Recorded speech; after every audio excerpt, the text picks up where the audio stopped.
Em uma terra seca e árida, sob o sol inclemente de Gileade, surgiu um homem destinado a se tornar um dos maiores profetas da história da humanidade até os dias de hoje. Seu nome era Elias, o Tisbita, e ele não precisava de registros escritos para que sua fama se espalhasse. Sua história ecoou mais alto do que as conquistas de muitos reis no século IX a.C. Elias se destacaria por sua coragem, desafiando reis e revivendo a fé em um reino onde predominavam as sombras da idolatria. Ele não era apenas um profeta de palavras, mas de ações e milagres. Um homem que se levantaria em um tempo de grande decadência espiritual para restaurar a verdadeira fé em Israel. A importância de Elias no plano divino era inquestionável, conforme profetizado em Malaquias 4:5. Essa profecia tocou os corações do povo, que aguardava com expectativa o retorno desse mensageiro de Deus, um profeta que não se curvava à idolatria e cujas palavras eram poderosas o suficiente para mudar a história de uma nação. Sua emergência, envolta em mistério, só fortaleceu sua imagem enigmática. Embora a Bíblia mencione sua origem em Gileade, pouco se sabe sobre sua família ou raízes, o que só aumentou a curiosidade em torno de sua figura. Elias é um dos poucos profetas da Bíblia sobre o qual não se sabe muito a respeito de sua vida antes do ministério, o que o torna ainda mais fascinante. Se você se interessa por ensinamentos da Bíblia, peço seu apoio com sua inscrição no canal e não se esqueça de ativar o sininho para não perder nossos próximos vídeos. Elias não era apenas um homem de palavras, mas sua resistência física também era notável. A Bíblia relata em 1 Reis 17:1 suas palavras ousadas para Acabe, anunciando uma grande seca e, ao mesmo tempo, uma grande promessa de restauração. Ele se tornou um homem que desafiava as autoridades e os ídolos do seu tempo, e sua ousadia diante dos reis e autoridades não tinha igual. Após seu confronto com Acabe, Elias foi levado por Deus até o riacho de Querite, onde foi milagrosamente alimentado por corvos. Esse episódio demonstra a provisão sobrenatural de Deus, que usou meios inusitados para sustentar seu profeta. Quando o riacho secou, Deus o instruiu a ir a Sarepta, em Sidom, onde uma viúva o acolheu, conforme profetizado em Lucas 4:26. Ali, Elias demonstrou o poder de Deus ao prover alimento de maneira contínua para a viúva e seu filho, realizando um milagre de provisão. Além disso, o milagre de ressuscitar o filho da viúva é um dos exemplos mais poderosos do poder divino de restaurar a vida. Em Lucas 17:8-10, encontramos uma parábola que reflete a humildade e a obediência do servo, ecoando a jornada de Elias, que apesar de ser um grande profeta, sempre permaneceu um servo fiel a Deus. A história de Elias nos leva por um caminho de fé e milagres, desde os vales de Gileade até as colinas de Samaria e Galileia, trazendo lições eternas de obediência e confiança no Senhor. Em uma dessas vilas, enquanto Elias continuava sua jornada, um encontro marcante ocorreu. 10 leprosos excluídos e desesperados clamaram pela misericórdia de Jesus, implorando por cura. Jesus, vendo-os, os instruiu a se apresentar aos sacerdotes, um ato de fé que resultou em sua purificação. Entre os curados, um samaritano, reconhecendo o milagre, retornou glorificando a Deus e agradecendo a Jesus, mostrando a universalidade da graça divina. Essa história, embora não diretamente relacionada a Elias, é um eco das manifestações do poder de Deus através dos profetas, de que a cura e a restauração estão ao alcance daqueles que creem. Ao chegar em Sarepta, Elias encontrou uma situação de extrema escassez. As últimas reservas de farinha e azeite da viúva estavam quase acabando. Elias, no entanto, trouxe uma mensagem de esperança. Primeiro, pediu uma pequena porção de pão e prometeu que os suprimentos não faltariam até que a chuva voltasse. Esse pedido testou a fé da mulher, desafiando-a a confiar plenamente em Deus. O filho da mulher, no entanto, adoeceu gravemente e morreu.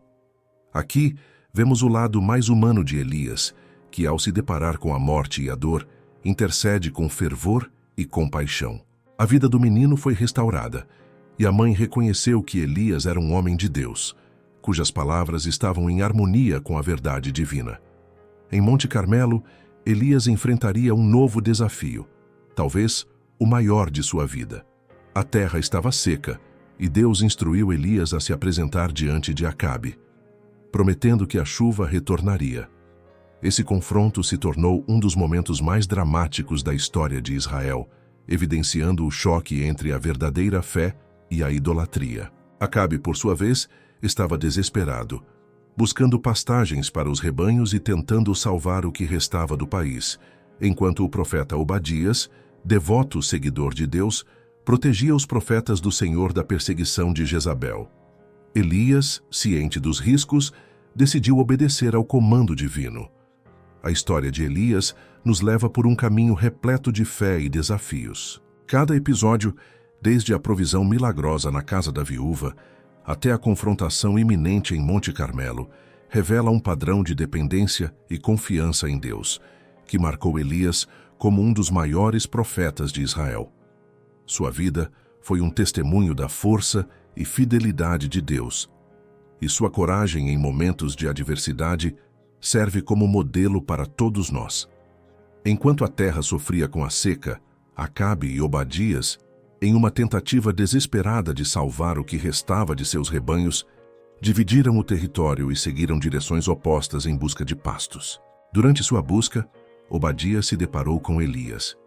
Reconhecendo o profeta, Obadias demonstrou reverência, mas também expressou seu temor, pois sabia que Acabe estava à procura de Elias e temia as consequências de anunciar sua presença. Obadias, que sempre foi fiel a Deus, revelou como havia protegido os profetas do Senhor, arriscando sua vida diante da ira de Jezabel. Sua lealdade a Deus era inabalável, mas o medo da reação de Acabe era palpável. Elias, porém, assegurou-lhe que ele se apresentaria a Acabe. Essa promessa era mais do que um simples encontro. Era uma confrontação de fé, uma introdução a um desafio maior no Monte Carmelo. Obadias seguiu até Acabe e anunciou a presença de Elias. Quando Acabe encontrou Elias, acusou-o de ser o responsável pelos problemas de Israel. Elias, firme, refutou essa acusação, apontando que a verdadeira causa dos problemas era a idolatria e a desobediência a Deus. Elias, então, desafiou Acabe para um confronto decisivo no Monte Carmelo, convocando todo Israel, incluindo os 450 profetas de Baal e os 400 profetas de Aserá, para uma demonstração pública de fé.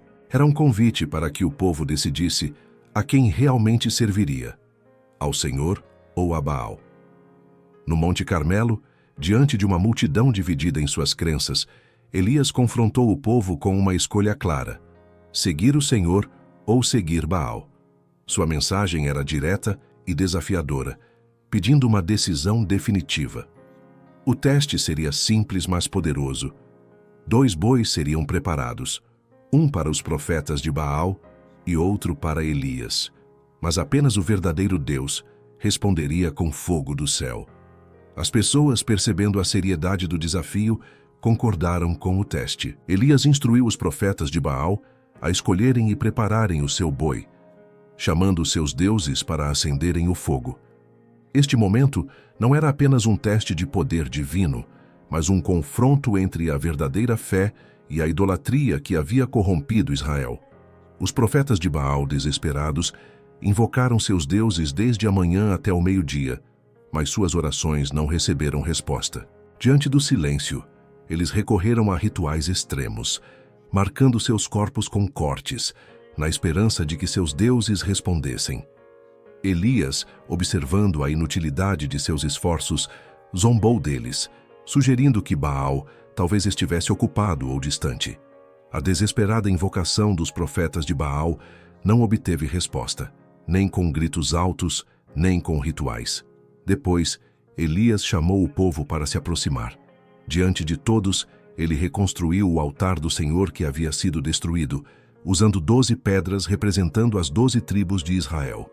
Elias reafirmou a unidade e a herança espiritual do povo. Preparou cuidadosamente seu sacrifício, colocando o boi cortado sobre a madeira, e em seguida pediu que se derramasse água sobre o altar, não uma vez, mas 3 vezes, saturando completamente o sacrifício e a madeira, tornando o desafio ainda mais impressionante. No momento do sacrifício, Elias orou ao Senhor.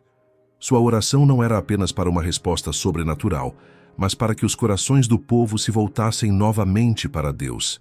Então, o fogo do Senhor desceu e consumiu a oferta, a madeira, as pedras e até a água que estava ao redor do altar. Diante desse milagre, o povo, em reverência, reconheceu a soberania do Senhor, exclamando: "O Senhor, Ele é Deus." Elias, então, ordenou que os profetas de Baal fossem levados até o ribeiro de Quizon e executados, como símbolo da erradicação da idolatria e da restauração da fidelidade de Israel a Deus. Após a vitória em Monte Carmelo, Elias anunciou a chegada da chuva enquanto se preparava para partir. Ele subiu ao topo do monte, prostrou-se em oração aguardando o sinal da promessa de chuva. Depois de 7 tentativas de seu servo, finalmente uma pequena nuvem apareceu no céu. Esse pequeno sinal anunciou a mudança tão esperada, a chuva que quebraria a longa seca. Em breve, o céu se encheu de nuvens e uma forte chuva caiu sobre a terra, simbolizando a misericórdia e o poder de Deus. Contudo, a vitória de Elias em Carmelo teve suas consequências. Jezabel, furiosa com a derrota de seus profetas, ameaçou Elias de morte, forçando-o a fugir para salvar sua vida. Desolado e com medo, Elias partiu sozinho para Beersheba, deixando seu servo para trás. Cansado e desesperado, Elias encontrou refúgio no deserto. Sozinho pediu a morte, sentindo-se incapaz de continuar. Nesse momento de vulnerabilidade, Elias revelou sua humanidade, compartilhando o desespero e a limitação que todos enfrentam em algum momento da vida. No deserto, Elias se deitou sob a sombra de uma árvore. Nesse momento de maior necessidade, um anjo do Senhor apareceu trazendo alimento e conforto. O pão e a água não eram apenas sustento físico, mas também um sinal da presença e cuidado de Deus. O anjo voltou pela segunda vez, encorajando Elias a comer, pois a jornada ainda seria longa. Com as forças renovadas por esse alimento celestial, Elias viajou por 40 dias e noites até alcançar o Monte Horebe, a montanha de Deus, um lugar de revelações divinas. Jezabel, envergonhada pela derrota dos profetas de Baal, jurou vingança contra Elias. Enquanto isso, o profeta, carregando o peso de sua missão e da perseguição, encontrou refúgio em uma caverna no Monte Horebe. Este local tornou-se um espaço de encontro profundo com Deus e de autodescoberta. Na caverna, Deus perguntou a Elias o motivo de sua presença ali. Elias expressou seu desejo pela presença de Deus, mas também seu sentimento de isolamento e desespero, refletindo a gravidade da situação em Israel. Deus, então, fez sua presença conhecida, não por meio de grandes fenômenos como vento forte, terremoto ou fogo, mas por uma voz suave e tranquila. Essa demonstração gentil e poderosa lembrou a Elias que Deus pode se manifestar, tanto em atos espetaculares quanto nos momentos mais silenciosos. Ao ouvir essa voz, Elias cobriu o rosto com seu manto em reverência e saiu da caverna. Deus novamente perguntou a Elias o que ele estava fazendo ali, e Elias repetiu seu desânimo. Em resposta, Deus deu novas instruções a Elias, marcando o início de um novo capítulo em sua jornada profética. Deus orientou Elias a retornar ao deserto de Damasco e ungir Hazael como rei da Síria, Jeú como rei de Israel e Eliseu como seu sucessor. Essa orientação não só sinalizava a continuidade da missão de Elias, mas também o plano divino para Israel. Deus também revelou a Elias que havia 7.000 pessoas fiéis em Israel que não se curvaram a Baal. Essa revelação trouxe consolo e esperança para Elias, lembrando-o de que não estava sozinho em sua luta pela fidelidade a Deus. No Monte Horebe, Elias foi transformado pela revelação divina. Recebeu instruções claras e a confiança de que a missão de Deus seguiria além de sua vida. Com essa nova perspectiva, Elias decidiu cumprir as ordens divinas. A primeira tarefa de Elias foi encontrar Eliseu, filho de Safate, que estava lavrando o campo. Elias, passando por Eliseu, lançou sobre ele seu manto, sinalizando a transferência da chamada profética. Eliseu, ao reconhecer a gravidade desse momento, deixou tudo para seguir Elias, marcando o início de uma nova era profética em Israel. Depois de ser chamado por Elias, Eliseu, demonstrando respeito pelas raízes e origens de sua vida, pediu permissão para se despedir de seus pais, um gesto que simbolizava tanto gratidão quanto a transição para sua nova vida como profeta. Elias, compreendendo a profundidade desse momento, permitiu que Eliseu seguisse seu coração. Eliseu, em um gesto simbólico de despedida, matou o boi com o qual estava trabalhando e compartilhou a carne com as pessoas, marcando o fim de sua antiga vida e o início de sua jornada como servo de Deus. A transição de Elias para Eliseu foi mais do que uma simples substituição, foi um momento de transformação. Eliseu, ao pegar o manto de Elias, não apenas herdou uma posição de autoridade profética, mas também assumiu a responsabilidade de continuar a missão divina em Israel. Seu ministério foi caracterizado por milagres semelhantes aos de Elias, mas também com um foco compassivo nas necessidades do povo, desde a purificação das águas de Jericó até a multiplicação do azeite das viúvas. Eliseu demonstrou que o poder de Deus não se manifestava apenas em atos de julgamento, mas também em ações de misericórdia e provisão. A transição do ministério de Elias para Eliseu também ilustra um princípio importante sobre o trabalho de Deus em suas gerações. Se você gostou deste vídeo e quer continuar aprendendo mais sobre histórias incríveis e lições bíblicas, não se esqueça de se inscrever no canal e ativar o sininho para receber todas as nossas atualizações. Deixe seu like se você também acredita no poder da fé e compartilhe este vídeo com seus amigos para que essa mensagem chegue a mais pessoas.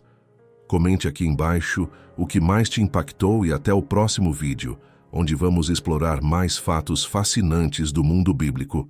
Até lá, que a paz esteja com você.